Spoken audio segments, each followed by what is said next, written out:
Morning students, आज हम परीक्षा पाठ में प्रश्न 8 करेंगे। प्रश्न 8 आपके दीर्घ और लघु प्रश्नों की तरह नए होकर नए प्रकार का प्रश्न है, जिसमें आया है आपके आशय स्पष्ट करो। आपने 6th क्लास में भी पढ़ा होगा कि एक पंक्ति देकर उसका आशय स्पष्ट करना आपको बताया जाता है, कहा जाता है लिखने के लिए। तो यहाँ पर आशय स्पष्ट करो में जो एक सबसे साधारण और सही बात ये होती है कि उस पंक्ति के आधार पर आपको यह बताना है कि उस छोटी पंक्ति के आधार पर लेखक एक जो उसमें बड़ी बात आपको बताना चाहते हैं, उस पंक्ति के माध्यम से आपको वह बताना होता है या लिखना होता है। तो यहाँ पर आपकी आशय स्पष्ट करने के लिए पहली पंक्ति है, इन बगुलों में हंस कहाँ छिपा है।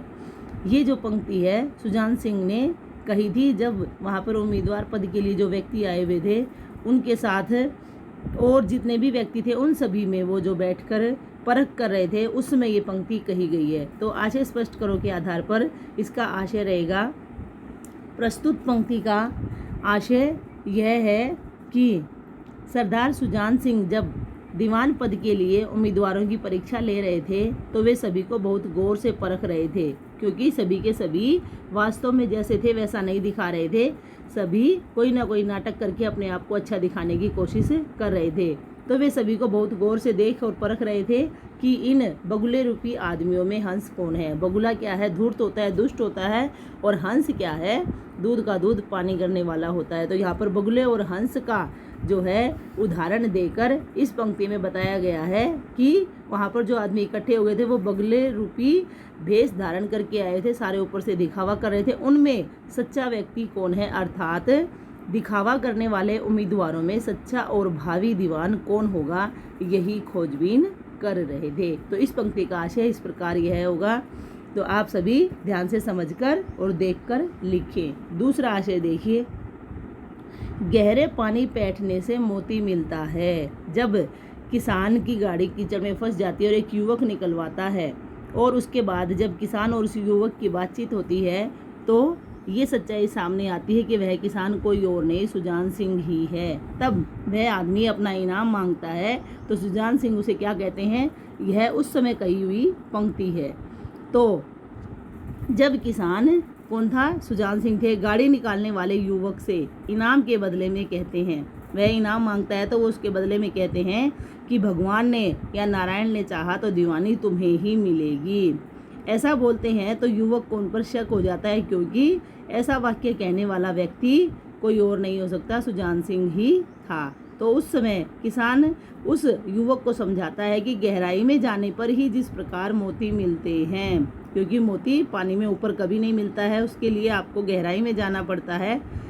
उसी प्रकार जो सुजान सिंह हैं वो भी जो वहाँ उम्मीदवार इकट्ठे हो गए थे, उन उम्मीदवारों में अर्थात दीवान ढूंढने के लिए सुजान सिंह उम्मीदवारों में गहराई तक जाकर मोती रूपी दीवान ढूंढ रहे थे कि इन सारे उम्मीदवारों में कौन ऐसा है जो मोती जैसा है और दीवान के पद पर सुशोभित हो सकता है। इस प्रकार यहाँ पर 2 का आशय स्पष्ट हो चुका है। अब तीसरा देखिए आप, तीसरी पंक्ति है, उन आँखों में सत्कार था और इन आँखों में ईर्ष्या। यह लाइन उस समय कही गई थी जब दीवान सुजान सिंह नए दीवान पंडित जानकी नाथ का नाम जो है वहाँ पर घोषित कर देते हैं नए दीवान पद के लिए। तो उस समय जब उनका नाम घोषित किया जाता है तो सारे पंडित जानकी नाथ की तरफ देखते हैं और सभी की आंखों में एक प्रकार की ईर्ष्या होती है, जलन होती है कि इसको चुन लिया है और हमें छोड़ दिया है।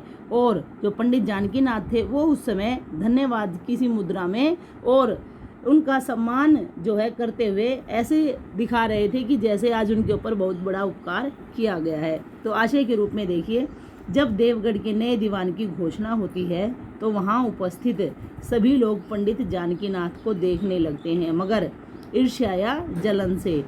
ईर्ष्या के ऊपर यहाँ रै और आएगा, देखिए ईर्ष्या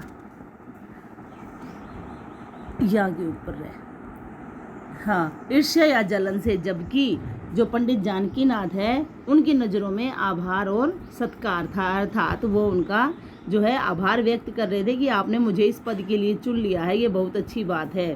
तो इस प्रकार अर्थात जो व्यक्ति असफल हो गए थे, जो उम्मीदवार वहाँ पर सफल नहीं हुए थे, वो अर्थात असफल व्यक्तियों को उससे जलन हो रही थी कि इसको दीवान पद के लिए चुन लिया गया है। जबकि पंडित जानकीनाथ की जो आंखें थीं उनकी तरफ देखने पर ऐसा महसूस हुआ कि वो आंखें सम्मान सहित धन्यवाद प्रकट कर रही थी कि जो देवगढ़ के सुजान सिंह हैं दीवान, उन्होंने उन्हें नए दीवान के रूप में चुन लिया है।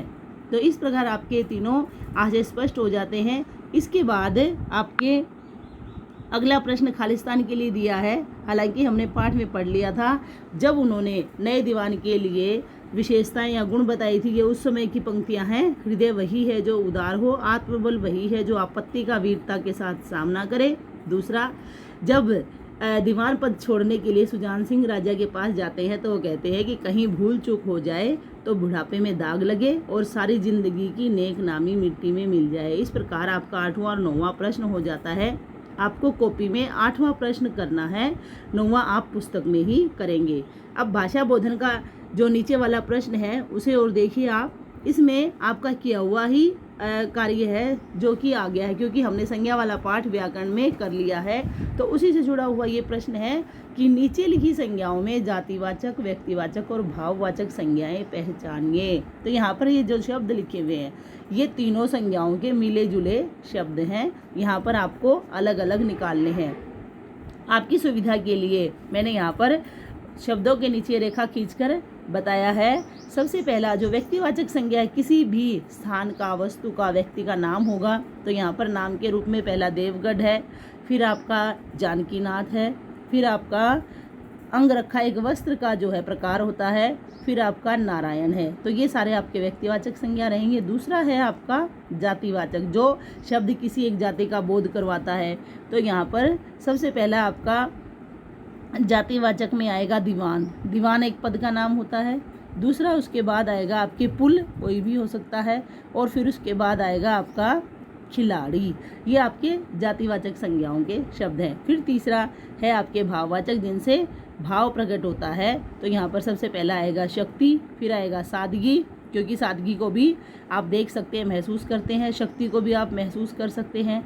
उसके बाद आएगा आपका यहाँ पर शिखर। शिखर भी किसी चीज़ का ऊंचाई पर जाने के लिए है, तो शिखर भी आपका भाववाचक संज्ञा होगा। और व्यक्तिवाचक में एक शब्द और है आपका हंस, भी एक उसका नाम है पक्षी का, इसलिए आपकी व्यक्तिवाचक संज्ञा ही रहेगी। अब दूसरा प्रश्न देखिए। अनुभवशील शब्द में अनुभव तथा शील शब्दों का योग है, अर्थात दो शब्दों के मेल से अनुभवशील बना है। और इसका अर्थ है अनुभवशील प्रत्यय लगाकर 5 शब्द बनाए। तो यहाँ पर क्या है कि शील लगाकर आपको और शब्द बनाने हैं। तो आपकी सुविधा के लिए मैं बताती हूँ, जैसे है सहनशील। सहनशील अनुभवशील का सा ही शब्द है। ऐसे आपको 5 शब्द बनाने हैं। तो ये 5 शब्द आप अपने आप बनाकर लिखेंगे। तो यहाँ पर आज आपका ये परीक्षा पाठ पूरा हो जाता है। अगर किसी बच्चे को किसी चीज़ में कोई समस्या है तो वो अपना प्रश्न पूछ सकता है। आप लिखित में आज आशय स्पष्ट करे वाला प्रश्न करेंगे कॉपी में। कार्य सुंदर और स्पष्ट हो। आपका दिन शुभ हो। धन्यवाद।